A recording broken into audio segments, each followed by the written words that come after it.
ಚಿನ್ನಾಭರಣ ಖರೀದಿಸಲು ಬಂದು ಮಗು ಮರೆತ ತಾಯಿ. ಜ್ಯುವೆಲರಿ ಶಾಪ್ನಿಂದ ಹೊರಗೆ ಬಂದು ಅಳುತ್ತಾ ನಿಂತಿದೆ ಮಗು ಅಳುತ್ತಿದ್ದನ್ನ ಕಂಡು ಸಂತೈಸಿದ್ದಾರೆ ಅಪರಿಚಿತ ಮಹಿಳೆ.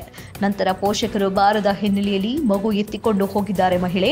ಹಾಸನ ನಗರದ ಗಾಂಧಿ ಬಜಾರ್ನಲ್ಲಿ ಈ ದುರ್ಘಟನೆ ನಡೆದಿದ್ದು, 2.5 ವರ್ಷದ ಪುತ್ರಿ ಸುಪ್ರಿಯಾ ಜೊತೆ ಚಿನ್ನ ಖರೀದಿಗೆ ಬಂದಿದ್ದ ತಾಯಿ ಉಷಾ ಮಗುವನ್ನೇ ಮರೆತು ಚಿನ್ನ ಖರೀದಿಯಲ್ಲಿ ತೊಡಗಿದ್ದ ಉಷಾಗೆ ಅಳುತ್ತಿದ್ದ ಮಗುವನ್ನ ಕರೆದೊಯ್ದು ಸಿದ್ದಯ್ಯ ನಗರದ ಭವಾನಿ ಎಂಬ ಮಹಿಳೆ ಸಂತೈಸಿದ್ದಾರೆ. ಸ್ವಲ್ಪ ಹೊತ್ತಿನ ನಂತರ ಮಗಳು ನೆನಪಾಗಿ ಹುಡುಕಾಡಿದ ಉಷಾ ಮಗಳು ಸಿಗದಿದ್ದಾಗ ಕಳುವಾಗಿದೆ ಎಂದು ಪೊಲೀಸ್ ಠಾಣೆಗೆ ದೂರು ನೀಡಿದ್ದಾಳೆ.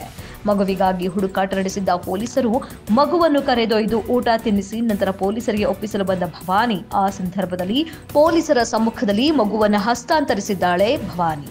ಸುಖ್ಯಾಂತಗೊಂಡ ಮಗು ಕಳವು ಪ್ರಕರಣ ಮಗುವನ್ನ ಭವಾನಿ ಕರೆದೊಯ್ಯುವ ದೃಶ್ಯ ಸಿಸಿಟಿವಿಯಲ್ಲಿ ಸೆರೆಯಾಗಿತ್ತು. ಹಾಸನ ನಗರ ಪೊಲೀಸ್ ಠಾಣೆ ವ್ಯಾಪ್ತಿಯಲ್ಲಿ ಈ ಘಟನೆ ನಡೆದಿದೆ.